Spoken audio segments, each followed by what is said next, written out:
Pada video ini kita akan mencoba menjelaskan tentang apa itu yang disebut dengan bahasa pemrograman.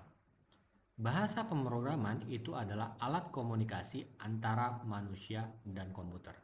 Maksudnya di sini adalah program adalah kumpulan-kumpulan instruksi yang dapat dimengerti oleh komputer.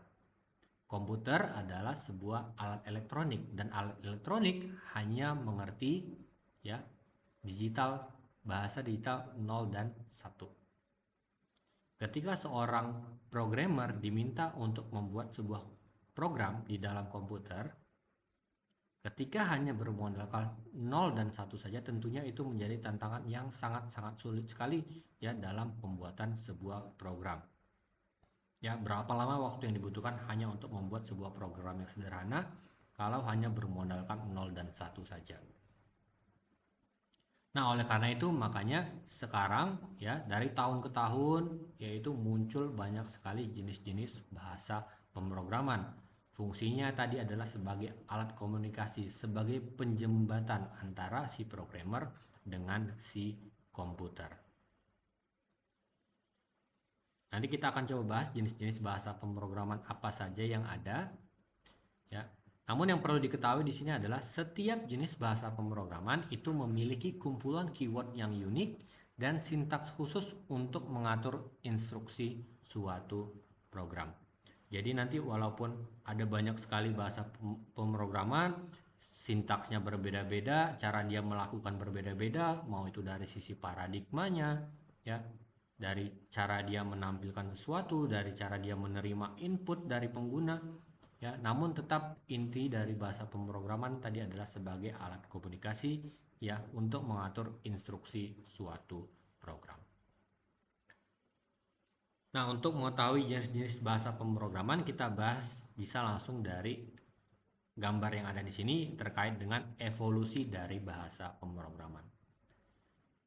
Kalau kita perhatikan dari awal-awal kemunculan bahasa pemrograman ya, di sini disebutkan pada tahun 50-an ada 3 bahasa yang umum digunakan yaitu adalah COBOL, ada Fortran dan ada Lisp. Ya, ketiga bahasa ini diperhatikan lagi merupakan turunan dari bahasa-bahasa pemrograman yang lainnya. Contoh seperti Fortran itu menghasilkan Algol 60 dan Basic pada tahun 60-an. Sampai pada akhirnya kalau kita lihat langsung ke paling bawah ya di tahun 2010-an muncul bahasa-bahasa yang namanya Swift, ada yang namanya TypeScript, ada yang namanya Dart, dan ada yang namanya Rust. Yang mana lagi-lagi merupakan turunan dari bahasa yang ada di atasnya. Nah, mungkin beberapa dari teman-teman yang menonton video ini juga sudah pernah ya mengetahui atau mungkin sudah pernah mengimplementasikan beberapa bahasa pemrograman. Dan untuk sekarang saja ya, bahasa seperti JavaScript, Java, Ruby, Python, PHP itu adalah bahasa yang masih sangat populer untuk digunakan dalam pengembangan program ya, sistem maupun aplikasi. Ya, padahal kelima bahasa yang saya sebutkan tadi adalah bahasa yang sudah muncul dari tahun 90-an. Namun tentunya walaupun dia muncul tahun 90-an, ya bahasa ini terus mengalami perubahan-perubahan, ya, menambahkan fitur, ya optimalisasi dan lain sebagainya sehingga untuk sekarang pun dari proses pengembangan program itu masih sangat kompeten, ya, masih sangat banyak yang menggunakannya dalam pengembangan program. Oke, selanjutnya kita coba bahas tingkat abstraksi dari sebuah bahasa pemrograman. Kita bisa bagi menjadi dua buah bagian. Yang pertama adalah bahasa tingkat rendah atau low level language dan bahasa tingkat tinggi atau high level language. Kita mulai dari low level language. Low level language atau bahasa pemrograman tingkat rendah ini adalah bahasa pemrograman yang menyediakan sedikit atau bahkan tidak memiliki abstraksi dari instruksi komputer. Ya, perintahnya secara struktural mirip atau mendekati dengan instruksi langsung ke prosesor. Kelebihan dari bahasa low level language ini adalah performanya sangat cepat. Ya, namun bukan berarti tidak memiliki kekurangan ya. Kekurangan utamanya pasti adalah pembuatan program itu sangat kompleks dan lama. Contohnya adalah bahasa assembly. Ini adalah salah satu contoh bahasa yang merupakan bahasa tingkat rendah. Ya, karena instruksi-instruksinya dibuat ya secara langsung yang mendekati instruksi CPU dan arsitektur dari perangkat keras yang akan digunakan. Jadi kita tidak bisa membuat program untuk semua CPU ataupun semua komputer. Ya, kita harus perhatikan benar-benar CPU dan arsitekturnya, karena itu nanti akan menentukan bagaimana kita memprogram ya dengan menggunakan bahasa dari masing-masing arsitektur CPU-nya. Instruksinya itu biasanya dibuat dengan menggunakan kode kata atau mnemonic ya, seperti ada yang namanya move ya untuk melakukan move, ada add untuk melakukan proses penambahan. Ya, kelebihannya tentunya sama seperti secara umum kelebihan dari bahasa tingkat rendah, yaitu adalah ya memungkinkan optimasi kinerja yang mendalam kepada komputer. Karena tadi memang bahasanya masih sangat dekat dengan si CPU. Ya, kekurangannya juga sama, yaitu adalah karena juga prosesnya ini sangat sulit dan sangat mendetail langsung ke arsitektur CPU-nya, tentunya kesalahan itu jauh lebih tinggi dan bervariasi. Ya, jadi programmer yang menggunakan bahasa assembly ya cenderung memiliki ya kesulitan ya dalam proses pengembangan dengan menggunakan bahasa assembly. Nah, untuk contoh sederhananya ini adalah untuk bahasa assembly penjumlahan dua bilangan saja seperti ini. Ya, benar-benar instruksinya seperti mesin, walaupun memang beberapa datanya tulisannya sudah tidak lagi 01 seperti yang saya katakan sebelumnya. Ya. Tapi secara kasat mata seperti ini kita lihat kita masih belum paham. Ya, ada move IEX, 6 dan lain sebagainya. Ini masih cukup sulit untuk dimengerti oleh si programmer ya. Dan ini langsung dikhususkan untuk arsitektur CPU x86. Ya, selanjutnya ada yang namanya bahasa C. Bahasa C ini perlu diketahui adalah bahasa induk dari berbagai macam bahasa pemrograman yang lainnya. Ya, contohnya sesuai dengan namanya, bahasa C ini memiliki turunan seperti bahasa C++, ya, ada bahasa C#, ya, bahkan Python dan PHP adalah merupakan turunan dari bahasa C. Ya, jadi pengembangnya melirik bahasa C terus mengembangkan bahasa pemrogramannya sendiri.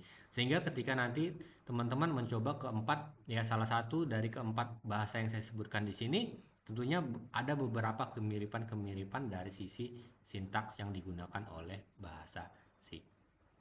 Nah, mungkin ada perdebatan di mana bahasa C ini ada yang bilang high level, ada yang bilang low level. Namun di sini saya kategorikan di low level ya, karena dia memiliki karakteristik dari bahasa low level pada umumnya, yaitu adalah kita harus melakukan pengalamatan memori dan manajemen memori secara langsung. Kita harus buat pointer dan lain sebagainya, di mana ya tugas-tugas yang saya sebutkan tadi terkait dengan memori itu tidak perlu lagi dilakukan di bahasa-bahasa pemrograman tingkat tinggi.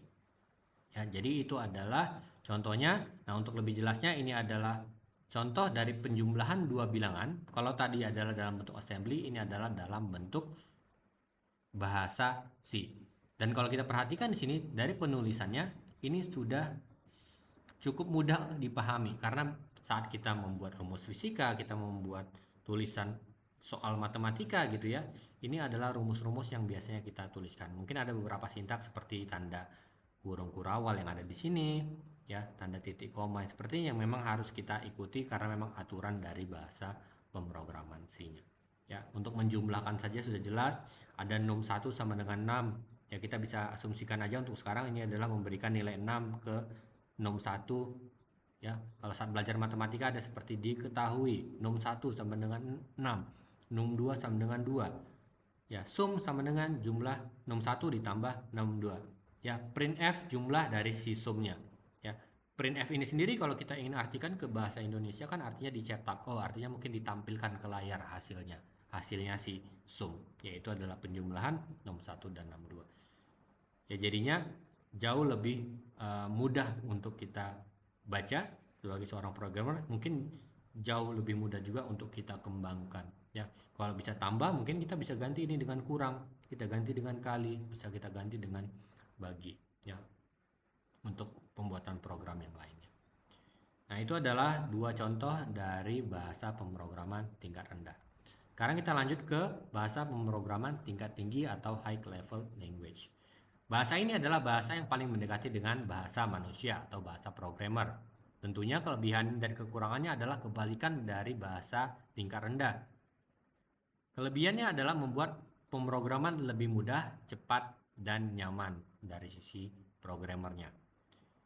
Ya, karena memang fokusnya adalah dari sisi kegunaan daripada efisiensi program yang optimal. Nah, maksudnya di sini adalah ketika kita ingin membuat program dengan menggunakan high level language, ya, kita ingin supaya programnya itu segera digunakan, segera dimanfaatkan untuk menyelesaikan permasalahan yang ada.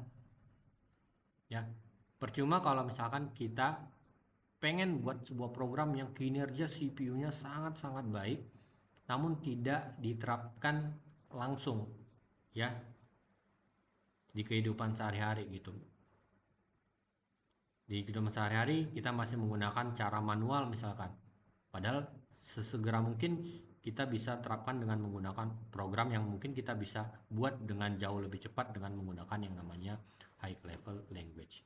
Jadi memang kebutuhan saat kita ingin memutuskan menggunakan low ataupun high level language itu harus disesuaikan dengan konteks apa yang ingin kita selesaikan dari program tersebut. Nah, high level language itu umumnya ya dilengkapi dengan library dan fungsi bawaan yang mempermudah pengembangan. Ya, Python itu punya library-nya. Kita pengen membuat rumus matematika sudah ada. Ya, gitu juga dengan yang namanya PHP, gitu juga dengan yang namanya C++. Ya, jadi jauh lebih mudah ketika kita ingin mengembangkan sebuah program. Dan terakhir, kekurangannya tentunya adalah kebalikan dari low level adalah tingkat optimasinya rendah dan konsumsi yang lebih besar karena tadi memang lapisan abstraksi antara programmer dan komputernya itu jauh lebih berlapis-lapis daripada bahasa tingkat rendah. Oke, jadi itu adalah definisinya dan untuk contohnya di sini saya contohkan langsung penjumlahan dua bilangan seperti yang dua contoh kita lihat sebelumnya dari assembly dan bahasa C. Di sini adalah contoh dari bahasa Python, Java, Go, PHP, yang mana keempat bahasa ini memang cukup populer ya untuk digunakan di pengembangan program saat ini. Nah, untuk Python, angka 1 sama dengan 5, jumlah, angka 1 tambah angka 2, print, cetak, hasil penjumlahan dari jumlah. Ya, cukup mudah sekali untuk kita pahami dari hanya membaca kode yang ada di sini. Nah, kalau Go ada beberapa sintaks yang memang harus dibuat, kayak kita harus tentukan package-nya, kita import fmt-nya. Ya, baru pada akhirnya juga ada tanda titik 2 sama dengan, kalau di Python sama dengan. Nah, seperti yang saya sudah sebutkan juga sebelumnya, sekali lagi tiap bahasa pemrograman punya cara mereka sendiri dalam mendefinisikan entah itu operator, ya, dalam menampilkannya. Kalau ini pakai print saja, kalau ini ada harus manggil library fmt baru print ln, sedangkan kalau Java pakai sistem out print ln. Ya, kalau PHP lebih berbeda lagi, namanya adalah echo. Ya, intinya ya mereka punya sintaksnya masing-masing, namun ya kita masih bisa membacanya ini sama seperti kita membacanya saat kita menyelesaikan soal-soal matematika, mungkin ya menyelesaikan soal fisika, ya, karena itu memang kelebihan dari bahasa pemrograman tingkat tinggi. Oke, itu setelah saya sebutkan ya beberapa kelebihan-kelebihan yang ditawarkan oleh bahasa pemrograman tingkat tinggi, dan untuk sekarang memang aplikasi-aplikasi yang umum kita gunakan itu dimuat ya dengan menggunakan yang namanya bahasa pemrograman tingkat tinggi. Kita buat aplikasi web, aplikasi mobile yang mungkin kita sering gunakan sehari-hari. Ya, pertanyaannya adalah mungkin apakah bahasa low level yang tadinya terlalu sulit untuk programmer itu tidak lagi digunakan?